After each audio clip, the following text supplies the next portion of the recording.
Sejam bem-vindos ao Emergencast, um bate-papo sobre emergências médicas. Eu sou a Malu Endringer. E eu sou a Malu Brum. E hoje nós vamos discutir, Malu, sobre febre reumática. Eu vou passar o caso pra Malu e hoje a dinâmica vai ser diferente, pessoal. Porque a Malu não sabe como que é o caso. E além disso, ela vai me pedir alguns exames. Eu vou ver se eu tenho os exames aqui. E aí ela vai fazer a análise dela a partir disso. Bora? Isso, bora. A gente vai fazer uma discussão mesmo sobre casos clínicos. Vamos lá. Exatamente. Malu, a nossa paciente é a Ana Clara, ela tem 16 anos, ela é estudante do ensino médio e veio acompanhada da mãe, Raquel. A Ana Clara relata que na infância ela teve um quadro de reumatismo, o qual tratou com penicilina benzatina, uma ampola intramuscular com intervalo de 21 dias entre as doses, o qual interrompeu esse tratamento há cerca de 6 meses atrás de forma súbita e por conta própria, tá? A paciente procura o nosso atendimento por conta de uma queixa de dispneia com início há 7 dias atrás, que vem piorando progressivamente. O início dos sintomas se deu durante a prática do esporte crossfit. E há 2 dias atrás houve uma piora desse quadro. A Ana Clara sentiu os sintomas de dispneia enquanto andava um quarteirão, né, quando caminhava um pouco mais aceleradamente. Além disso, nesse mesmo período de tempo, ela teve surgiu, né, as lesões cutâneas, né? Então, ela descreve sendo não indolor, não descamativa, não pruriginosa e no momento da avaliação não tem a lesão, tá? Mas ela tirou uma foto e aí eu vou te mostrar essa fotinha que ela trouxe pra gente. Nesse mesmo período de tempo, ela também teve um quadro de palpitação e uma dor retroesternal que não irradia. Na noite anterior, ela teve um quadro de ortopneia, o qual ela necessitou ficar sentada para poder conseguir respirar, né, durante a noite. Então, esse foi o ápice, né, por isso que ela nos procurou. E durante a avaliação, ela tem dispneia em repouso. Perfeito. Tá. Ana Clara relata que teve um quadro de faringite cerca de 1 mês atrás, o qual tratou com nimesulida por tempo que ela não soube informar, nem a dose também. Cerca de 2 semanas depois, ela teve um quadro de febre com 38,5 e também o surgimento de uma dor no joelho esquerdo, né, com edema, alguns sinais flogísticos, né, e uma dificuldade na movimentação, na amplitude do movimento, o qual migrou depois para o joelho direito e atualmente acomete o punho direito dessa paciente. Tá? E aí? O que você quer agora de dado? Eu queria saber o exame físico da paciente, então um pouco do estado geral, a ectoscopia. Você falou que eu não vi as lesões, mas se tem alguma outra alteração, a ausculta cardiovascular, pulmonar. Vamos analisar essa paciente, então. Então tá, você quer tudo? Tudo. Malu, vou te passar alguns dados aqui, então. Sobre o estado geral dela. Irregular estado geral, anictérica, acianótica, tá hidratada, lote, das medidas antropométricas e os sinais vitais. Essa paciente tem um peso de 58 quilos, altura de 1,68, uma PA de 120/80, frequência cardíaca de 112, frequência respiratória de 20, uma temperatura axilar de 36,8, a saturação de 92 e um tempo de enchimento capilar de 3 segundos, tá? No aparelho respiratório, na expensão, ela tem a presença de esforço respiratório em ortostase. Palpação tem frêmito tóraco-vocal presente e simétrico. Na percussão, som claro pulmonar bilateral. E na ausculta, murmúrio vesicular presente com crepitações bilaterais até terço médio. No aparelho cardiovascular, a expensão sem abaulamentos precordiais visíveis. Na palpação, ictus cordis palpável no 5º espaço intercostal, na linha hemiclavicular esquerda. Uma turgência jugular presente em decúbito dorsal. Na ausculta, ritmo cardíaco regular em 3 tempos, com presença de B3, um sopro sistólico regurgitativo em foco mitral e um sopro protomesodiastólico em foco mitral e abafamento da primeira bulha. E os pulsos simétricos e normopalpáveis.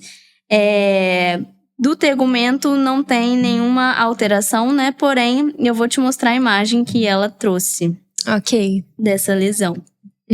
E aí vai aparecer pra vocês também, mas... Ó lá.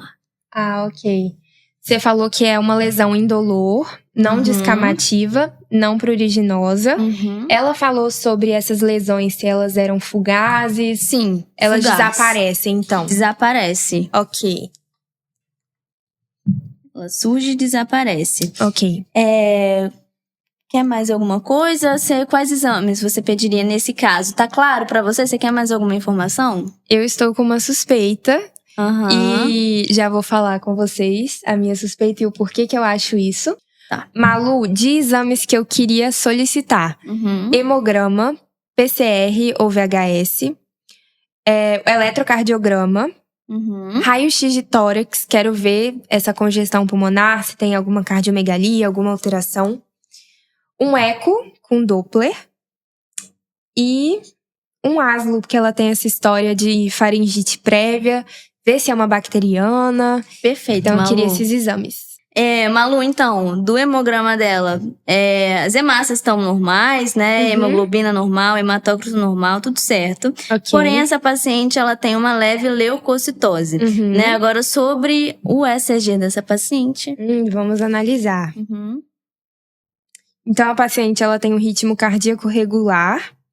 Perfeito. Tá levemente taquicárdica, tá em torno de 100 a frequência cardíaca dela. E uma coisa que dá pra ver bastante é o intervalo PR aumentado, né? Perfeito. Maior que 200 milissegundos, que é uma coisa que a gente esperava achar, né? Essa taquicardia leve, o intervalo PR aumentado. E aí, o que mais a gente tem aqui? O intervalo QT também tá prolongado nessa paciente. E tem sobrecarga também de átrio esquerdo. Perfeito.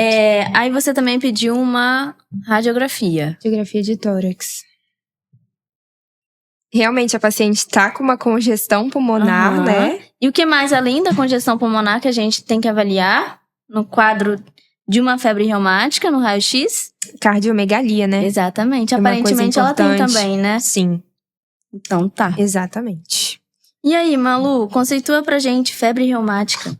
Então, a febre reumática, ela é basicamente uma complicação não supurativa, né, que é causada pelo Streptococcus beta-hemolítico do grupo A, e é uma resposta imune tardia a essa infecção. Lembrando que o Streptococcus beta-hemolítico do grupo A, ele também causa impetigo, mas o impetigo não é capaz de gerar a febre reumática. Então, isso é uma coisa que a gente tem que ter bastante em mente, né?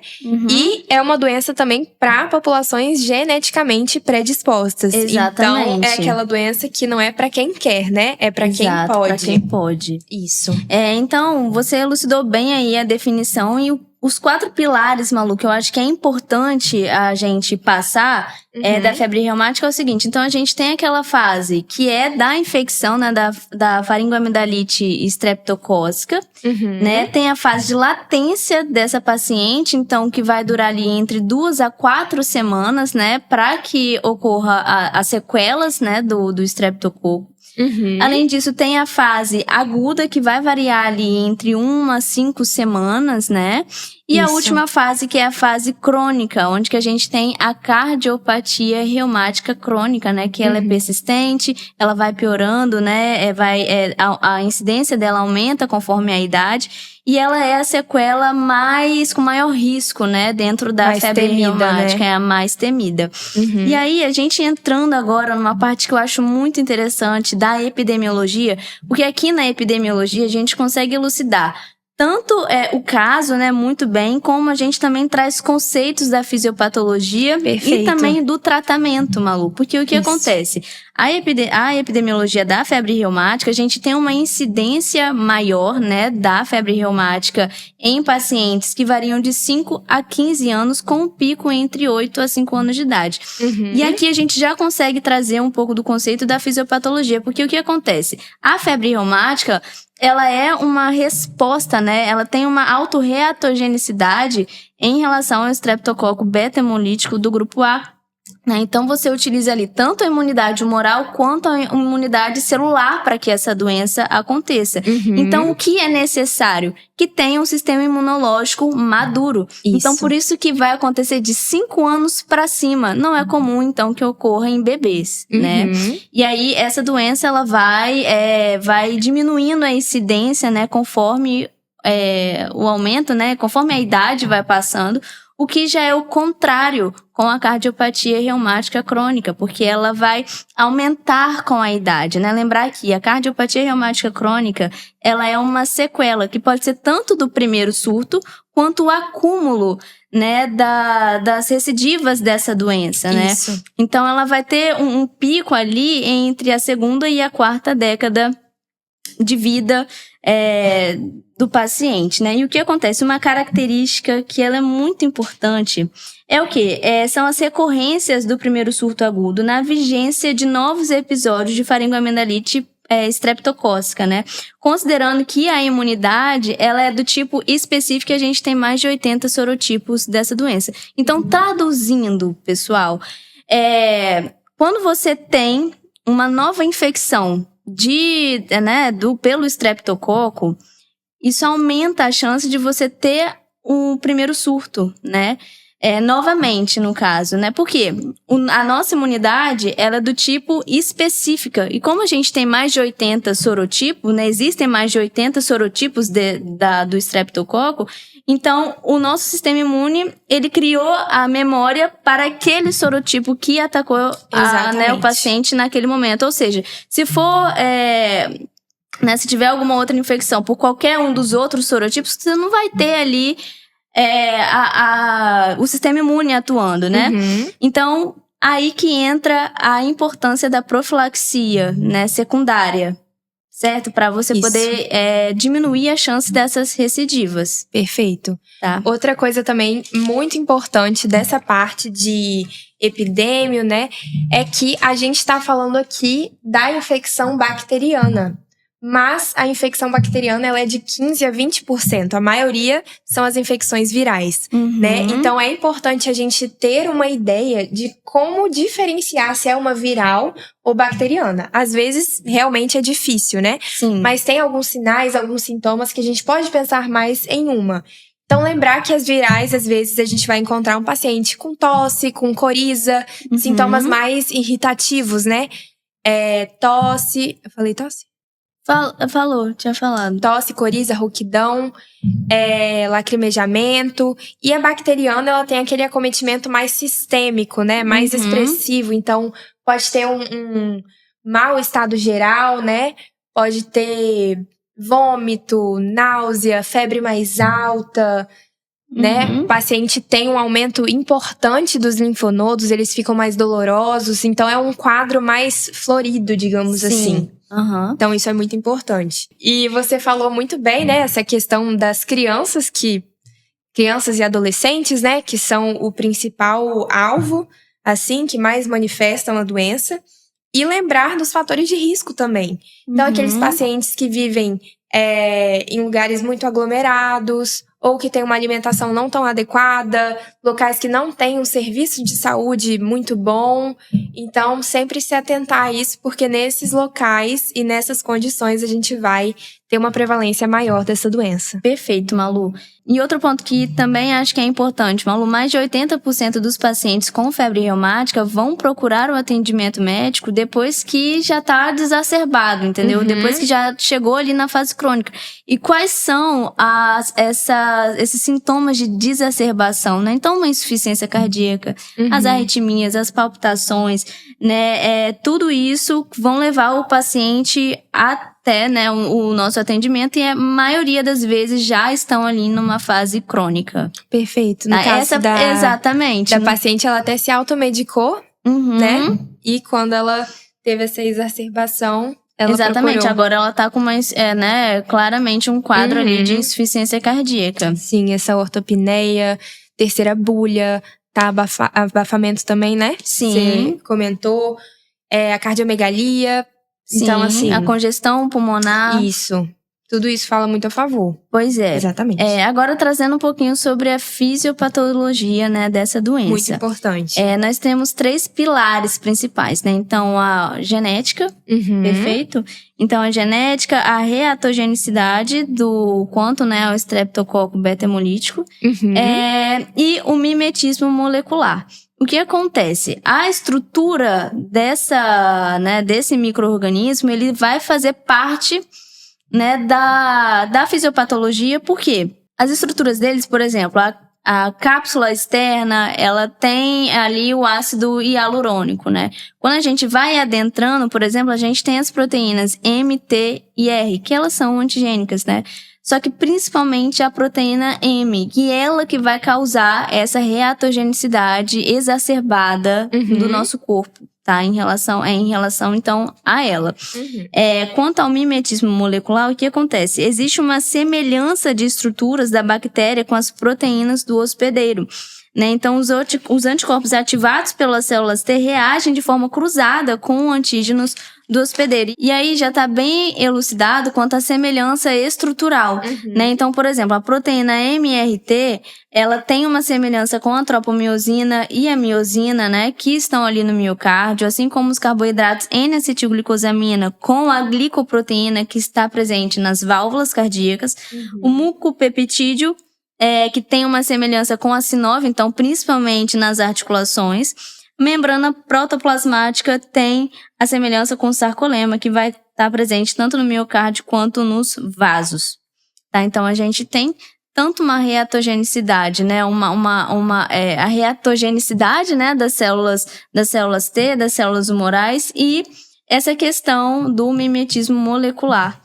Então, acaba sendo um processo até autoimune, né? Exatamente, é um processo autoimune, perfeito. E a questão genética, né, como você também tinha comentado, é uma doença para quem pode, não para quem quer, né? Então, o indivíduo, ele tem que estar predisposto, né, a esse, né, geneticamente. Então, existem ali alelos que vão ser tanto protetores, quanto existem alelos que eles vão piorar a doença e levar a esse agravamento, gerando ali a febre reumática. Exatamente. Vamos entrar no diagnóstico, então? Vamos. Sobre o diagnóstico agora, então, importante lembrar que é um diagnóstico clínico. Então, a gente não tem nenhum sinal patognomônico e nenhum exame que vá falar. É febre reumática de fato. Então, eles criaram os critérios de Jones, né? Que eles são usados para caracterizar. Aqui eu vou falar do primeiro surto. No caso da nossa paciente, é uma recidiva, né? Mas se fosse o primeiro surto, lembrar que a gente precisa de 2 critérios maiores ou um critério maior e 2 menores. E quais que são esses critérios? Os maiores são a cardite. Provavelmente a nossa paciente tem uma cardite, já evoluiu para uma insuficiência, que a gente vai discutir mais, né, Malu? A gente tem os nódulos, que a paciente aparenta não ter, nódulos subcutâneos. Sim. O eritema marginado, que é o que a nossa paciente tem. Então, são aquelas lesões fugazes, indolores, não pruriginosas, né? E a gente tem a poliartrite, nossa paciente também tem. E a coreia. Coreia, que ela não tem a coreia, né? Isso. Mas e dos critérios menores? Dos critérios menores, a febre, que ela estava febril no momento, mas teve história. Artralgia. O intervalo PR aumentado, que foi um dos achados do eletro, né? Sim. E as provas de fase aguda também, que Perfeito. são inespecíficas, mas... E a história também, né?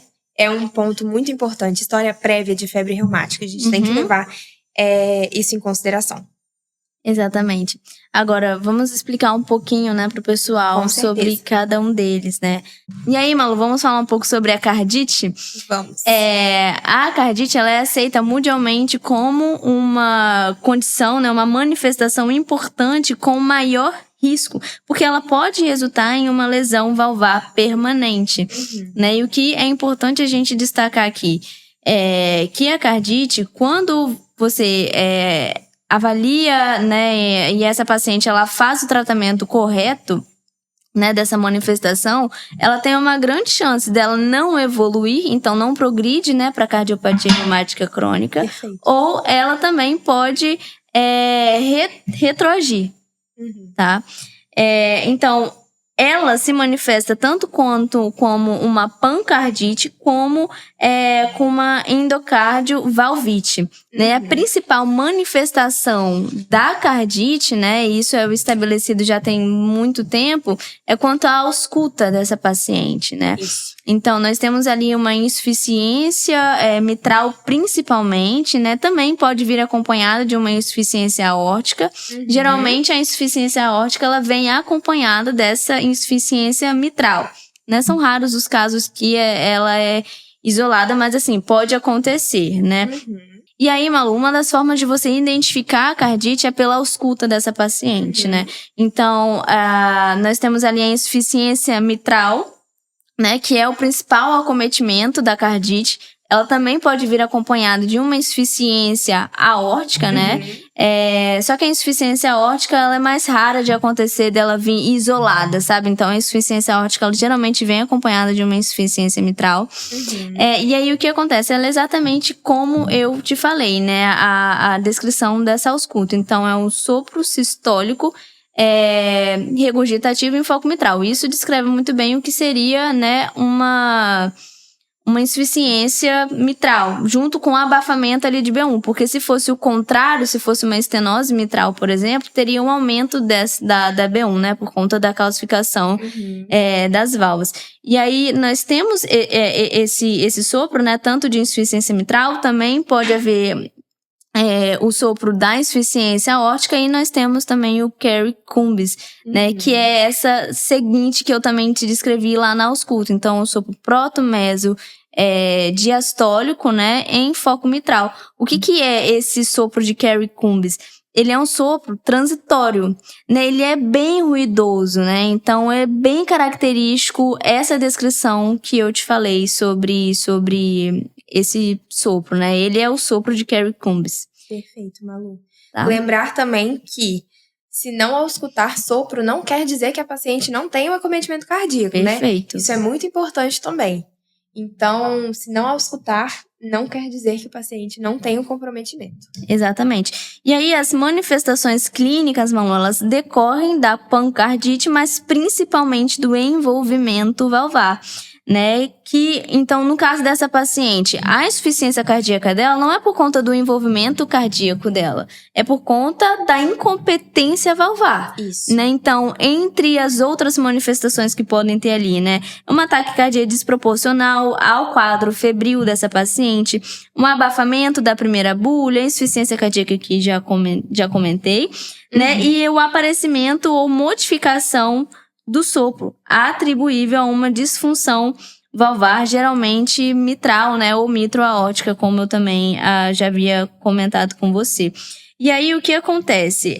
Então, na fase aguda, nós vamos ter a regurgitação, a insuficiência, mas a partir do momento que começa a progredir, nós vamos evoluir com uma estenose mitral. Isso. Né? E então, aí já é uma pior, mais tardia. Exatamente, é uma manifestação mais tardia. Perfeito. E aí, como que a gente vai avaliar essa questão cardíaca, né? E visualizar tudo ali, né? A gente pede, como você falou, um eletrocardiograma, pede um raio-x para poder ver como tá a área cardíaca, se tem uma congestão pulmonar, né? Pede também o Doppler. Isso. Né? O Doppler, ele é atualmente um exame muito importante, porque ele não só identifica, ele ajuda a gente a estadiar, né, essa doença. Isso. Então, é isso sobre a cardite. Tem mais alguma coisa para acrescentar? A gente tem uma classificação também, né, da subclínica, da leve, moderada, grave. Isso muda até o tratamento depois. Lembrar que da subclínica para grave, a gente vai acrescentando alguns critérios, né? Então, só para dar uma pincelada nessa questão, a cardite subclínica, a gente vai achar o quê? O intervalo PR aumentado, o Doppler já pode mostrar regurgitação, né? Mitral ou aórtica leve. Já a cardite leve, a gente já entra com a taquicardia desproporcional à febre, que foi o que você falou, o abafamento da primeira bulha, o sopro sistólico mitral, prolongamento do PR, pode ter as regurgitações também. A moderada, a gente já pode acrescentar aí o sopro de Kerry Cumbis, que você falou perfeitamente a definição. Esses sinais de insuficiência cardíaca, né? O aumento leve da área cardíaca, enfim. E a cardite grave já é aquela que tem os sinais e sintomas de IC, pode ter arritmia, congestão pulmonar, assim, significativa, aquela cardiomegalia expressiva. Então, a gente vai aumentando o grau das manifestações mesmo e dos achados, né? Perfeito, Malu. Isso. Muito bom. Agora, Então, esse foi um dos critérios maiores, o mais importante, o mais temido. Vamos falar um pouco da artrite agora? Vamos! Sabe o que é interessante também, Malu? A gente diferenciar o que é uma artrite de uma artralgia, né? Perfeito, porque um é maior e o outro é menor. Exatamente. Então, lembrar que a artrite é quando eu tenho um comprometimento exatamente como você mostrou no caso clínico, né? Eu tenho limitação de movimento, eu tenho edema, eu tenho sinais flogísticos, né? A artralgia é dor na articulação. Exatamente. Apenas. Então, se eu tiver uma poliartrite, eu não posso considerar como critério menor artralgia. É um ou outro. Perfeito. E como você caracterizou também, ela é migratória. E assimétrica. Exato. Então, começa no joelho, vai para o cotovelo, um de um lado, outro do outro. Ela vai migrando, né? Então, isso é bem característico também. Articulações grandes, geralmente membros inferiores. É a manifestação, assim, mais comum. 75% dos pacientes vão apresentar. E ela responde muito bem aos AINES. Então, você falou que a paciente acabou usando nimesulida, né? E isso é um fato muito interessante também. Pois é, né? Porque, então, na artrite, nós temos um paciente que ele tem o edema, pode ter ou não ali os sintomas, né, flogísticos, com uma dor articular. Então, tô recapitulando tudo que você falou. Com uma dor articular e uma limitação de movimento que tem uma melhora com o uso de anti-inflamatório não esteroidal, cerca de 24 a 48 horas depois, né? Perfeito. Então, isso é bem característico de ser uma artrite. E o perigo da automedicação é justamente essa artrite ela melhorar muito rápido. Porque isso pode ser até um fator confundidor pra gente. Perfeito. A gente pode ter as manifestações atípicas. Então, se o paciente usar AINE por conta própria, ele pode perder aquela característica de artrite assimétrica e migratória, né? Porque vai melhorar aquela ali e é isso. Ou ela pode até virar aditiva, né? Ao invés de migratória. Ela pode se manifestar como uma monoartrite também. Então, se restringir a só uma articulação. Então, a gente tem que sempre perguntar se o paciente já tomou algum remédio para melhorar aqueles sintomas, se é um anti-inflamatório, para a gente conseguir diferenciar e caracterizar melhor. Muito bom, Malu. Tá, agora um pouquinho sobre os nódulos subcutâneos, Malu. Ele é bem raro, né? Porém, ele é muito específico. Isso. Então, fica bem atento a esse sinal aí, pessoal. Os nódulos subcutâneos, eles são pequenos, são indolores, podem chegar ali a um diâmetro de 2 centímetros, né? Ele é móvel sobre a pele, ele é pouco aderido nos planos profundos, porém, eles aparecem geralmente agrupados, né, em superfícies ósseas, em localização de zona de inserção de tendão. E geralmente ele vai regredir espontaneamente. Perfeito, Malu. Né? Isso é uma coisa extremamente importante, porque não é uma coisa que a gente vê, a gente palpa. Então, a gente tem que procurar ativamente, né? Ou o próprio paciente refere pra gente que ele tá sentindo aquele nódulo, né? Então, sempre se atentar a isso. E aí, ele é bem frequente com a cardite, né? Geralmente, eles aparecem ali concomitantemente. Isso reforça a importância da nossa busca ativa, né? Exato. Isso. E temos o eritema marginado também, que ele também é raro. Então, acomete aí menos de 3% dos pacientes. Tava bem clássico no caso clínico que você leu, né? Então, ele é fugaz, ele é bem nítido. Vocês viram aí a imagem, ele é bem nítido, né? O centro, ele é mais claro, ele não coça, ele bordas é indolor. Elevadas, perfeito. Exatamente, eles são múltiplos, eles vão mudando a forma também. E geralmente eles aparecem no tronco, no abdômen, na face interna das coxas ou dos membros superiores também. E sobre essa questão de ser fugaz, é uma coisa interessante porque eles podem durar até minutos. Então, uma coisa que aparece e some no momento da consulta. Sim. Tava sem lesão, né? Exatamente. Que bom que a gente tem a imagem aqui, né? Pra poder mostrar. Sim. De quando essa paciente teve, né? Sim. Porque, imagina, um paciente que ele não traz a imagem pra você, né? Ainda sai de mentiroso. E esse eritema, ele também é associado à cardite. Não necessariamente a grave, mas ele também tem uma associação. Exatamente. E aí, por último, né, dos critérios maiores, nós temos a coreia de Siderham, né? Então, a coreia, ela vai se manifestar ali com uma instabilidade emocional, com uma desatenção, os movimentos coreicos, né, que eles são bizarros, movimentos bizarros, involuntários, porém conscientes, que eles vão melhorar quando o paciente estiver mais calmo, né? Ou quando estiver dormindo. Isso. E aí, a coreia de Siderham, o que acontece? Ela tem uma manifestação ali que pode variar de 1 a 7 meses. É muito tempo. É muito tempo, né? E a nossa paciente aqui, nesse caso, ela não tem. O surto vai durar em média ali de 12 a 15 semanas, né? Tem uma recorrência em até 1/3 dos pacientes, então é uma recorrência considerável, né? Esse tempo também de duração da doença é bem grande, né? Isso. 12 a 15 semanas. E também pode ter ali uma associação com distúrbios psiquiátricos. Então, toque, uma hiperatividade, né? Um TDAH. Isso. E uma coisa, assim, que a gente não pode deixar de falar é que a coreia isolada a gente pode considerar como febre reumática. Exato. Pela raridade, assim, né? Exatamente. Aí você não precisa mais de nenhum outro critério, nada pra poder confirmar ali isso. Basta ela e a cardite também, né? E a cardite também. E a coreia, ela é até mais associada ao sexo feminino, né? Então, exato. Acompanha também a questão da epidemia da doença. Ela é rara depois dos 20 anos. Então, é mais manifestada em crianças e adolescentes mesmo. Exatamente.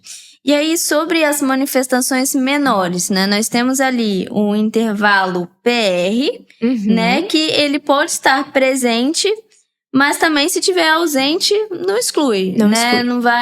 Não quer dizer que não seja, porque é muito inespecífico, né, Malu? Sim. Então, além do intervalo PR prolongado, tem o PCR e o VHS, que são as provas, né? Então, a gente utiliza ali com um limite de PCR maior do que 3 e o VHS maior do que 30. A febre de 38,5 e a artralgia também, né? Como que é? Isso. Explica aí novamente essa questão pra gente fixar sobre a artralgia. Quanto que a gente coloca ela, quais são as situações? Ok. A artralgia, lembrar que ela acompanha os mesmos critérios da poliartrite, na questão de assimetria, de acometer várias articulações, preferir articulações grandes do membro inferior. Porém, se o paciente tiver uma poliartrite, que a gente tem limitação de movimento, edema, rubor, calor, dor, enfim, sinais inflamatórios mesmo, se eu tiver poliartrite, eu não posso considerar a artralgia como um critério menor. Então, ou um ou outro. Muito bom, Malu. Então, sobre os critérios de Jones, né? Você até comentou, como é primeiro surto, eu vou considerar sendo dois maiores ou um maior e 2 menores, né? Isso. Então, isso é mais uma evidência, né, de infecção estreptocócica recente, né? Isso. Então, isso também é um ponto muito importante dos critérios de Jones. Porque a gente precisa ter, né, atingir ali esses critérios, porém, a gente também precisa ter a prova, né, de que essa paciente, ela foi infectada por estreptococcus. E aí a gente tem algumas provas, né, que a gente pode utilizar. Tanto o ASLO, né, e o ASLO, ele é como você bem pontuou, né, vou pedir o ASLO. Por quê? O ASLO, ele aumenta a partir do 7º dia. A paciente já tá ali, já tem 1 mês já que ela iniciou o quadro, né? Sim. E aí o ASLO, ele aumenta a partir do 7º dia e ele persiste durante um longo período de tempo, diminuindo ali por volta do 6º mês, né? Então, ele é uma prova muito boa, apesar de que é o PCR, né? É o SWAB que vai ser ali o exame padrão ouro pra gente ter essa confirmação, né? Então, lembrar, critérios de Jones, tem os critérios maiores e menores e também a confirmação, né, dessa infecção por estreptococo. Além disso, tem a recidiva em paciente com diagnóstico estabelecido de cardiopatia reumática crônica e a gente só precisa de 2 critérios, ou 2 ou 3 critérios menores, né?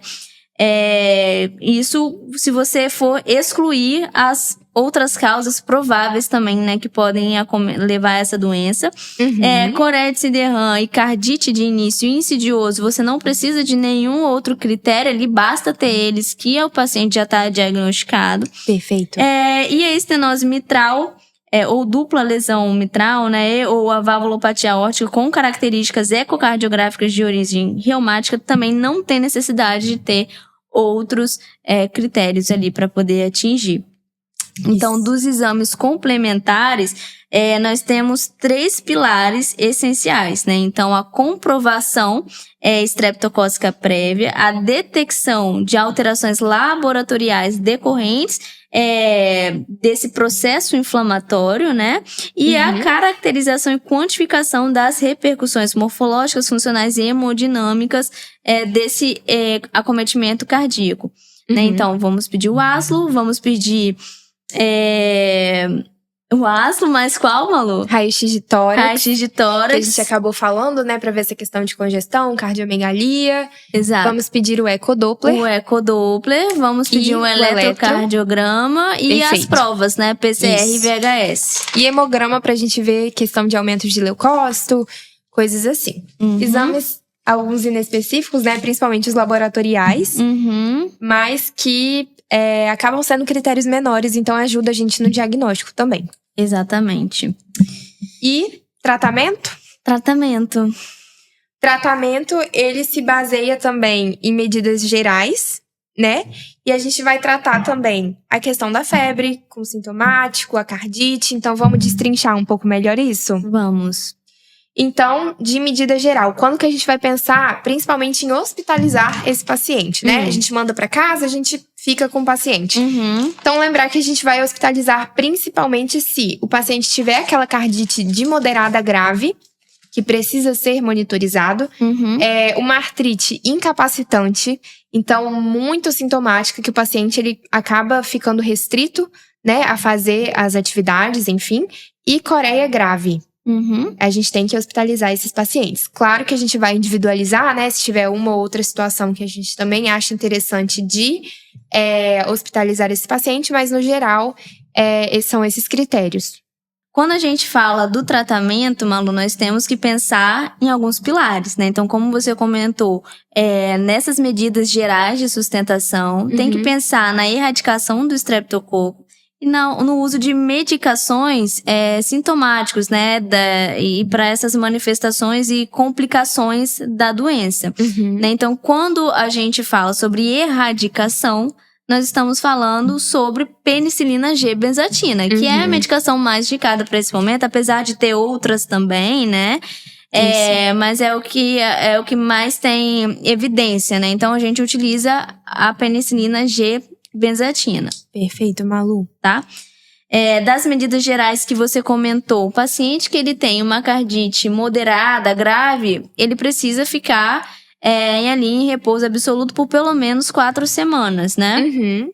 E aí, restrito quanto às atividades físicas.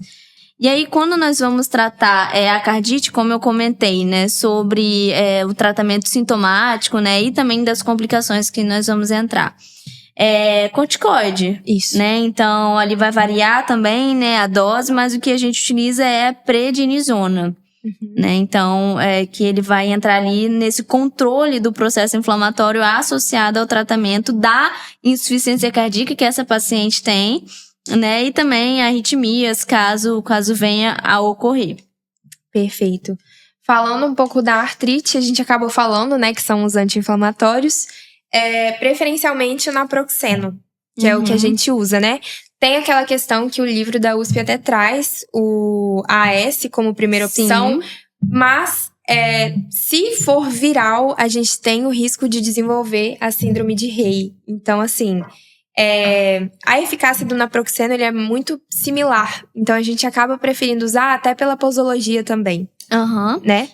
E a melhora é muito rápida, como a gente acabou comentando. Então, ali de 24 a 48 horas, o paciente ele já tem uma melhora nessa questão da artrite. Sim. E aí, o que acontece? O paciente que ele tem artrite com a cardite, a gente trata ele com o mesmo corticoide, né? Com a mesma dose, né? Então, a gente vamos tratar ali a mesma, né, duas doenças com uma medicação só. Né? Então, a mesma dose por o mesmo tempo. Né? E a cardite também, quando o paciente tem uma cardite leve, não há necessidade de você tratar ele com o corticoide, né? Apenas das moderadas a grave. Isso. Tá bom? Uma coisa interessante também é sobre a febre, que a gente vê muito a questão de dipirona. Na febre reumática, preferencialmente, a gente usa paracetamol. Então, a dipirona, ela fica aí como segunda opção. Tá. Na coreia de Siderham, haloperidol. Isso. Né? E da profilaxia? Da profilaxia. Isso é uma coisa muito interessante da gente falar, que vai depender também da paciente, se ela tem uma cardite prévia, se ela não tem, né? Então, essa profilaxia, ela vai mudando e é uma coisa a longo prazo, né? Então, vamos falar um pouquinho mais. Também é feita com a penicilina, né? G-benzatina. E o que acontece? Paciente que tem febre reumática sem uma cardite prévia, a gente vai fazer até os 21 anos ou 5 anos após o último surto. O que cobrir mais tempo. E o que a gente quer dizer com esse cobrir mais tempo? Vamos supor que o paciente tem, no caso da paciente, 16 anos? 16 anos. Então, a gente faz até os 21, que aí dariam 5 anos, ou 5 anos após o último surto, que também daria 21 anos. Então, mas no caso de um paciente, por exemplo, de 18 anos. 18 anos, perfeito. Se a gente fizer até os 21, a gente cobriria 3 anos. Agora, se a gente fizer 5 anos após o último surto, a gente acaba cobrindo 5. Então, esse é o esquema preferencial. Perfeito. E febre reumática com cardite prévia, a gente faz até os 25 ou 10 anos depois do último surto. Se a gente tiver uma lesão valvar residual de moderada a severa, a gente faz até os 40 ou por toda a vida. E após uma cirurgia valvar, que aí já é uma coisa mais invasiva, a gente faz pela vida toda. Exatamente. E aí o objetivo dessa profilaxia secundária é justamente o quê? Ela tem o objetivo de proteger o indivíduo que ele é geneticamente suscetível, né? Perfeito. Então, ele é sabidamente geneticamente suscetível a essa doença. Então, essa é um ponto-chave e também é assim que a gente fecha com chave de ouro no nosso caso, né, Malu? Isso. A paciente não fez a profilaxia, ela interrompeu 6 meses atrás, isso favoreceu com que ela tivesse a recidiva do caso, né? E provavelmente foi o que levou ela a piorar a questão da cardite dela, né? Isso. Só uma coisa que eu esqueci de comentar, que essa profilaxia, por exemplo, por 5 anos, o paciente tem que administrar essa dose de 21 em 21 dias. Então, muitos acabam parando por conta própria porque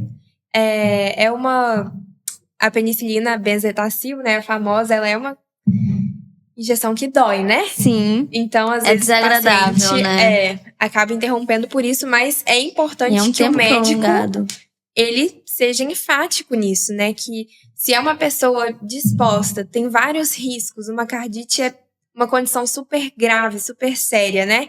Então, o paciente tem que ter esse conhecimento da importância, por mais que às vezes seja desagradável, né? Perfeito.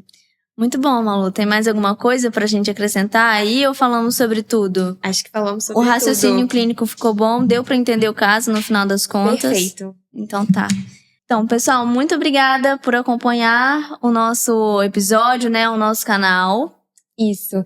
Fala pra gente, então, se vocês gostaram desse modelo da Malu trazer o caso, eu posso trazer um caso pra você discutir também. Sim. Que aí a gente vai destrinchando e vendo os exames que a gente pediria. Acho que fica uma coisa mais dinâmica, né, Malu? Fica bem dinâmico. Eu achei bem interessante. Também gostei. Agora, vamos falar um pouquinho sobre os nossos patrocinadores, Malu? Vamos.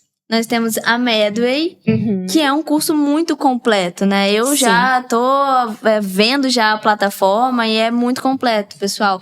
Tem o banco de questões antes de você iniciar, né, a sua aula. Então, você testa o seu conhecimento prévio.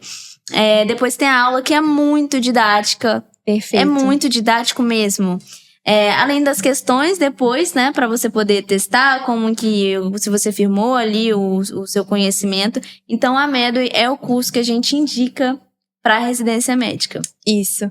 Tem também a CalcMed, então, para você que está no internato ou se você já é médico formado, muito importante, tem diluição de dose, tem calculador inteligente, então às vezes está ali com o paciente com insuficiência renal, quer classificar, ou quer diluir alguma droga vasoativa, tem de fácil acesso, é um aplicativo super intuitivo também, além do passômetro que eles botaram agora, você viu, Malu? É uma atualização muito boa. Muito bom.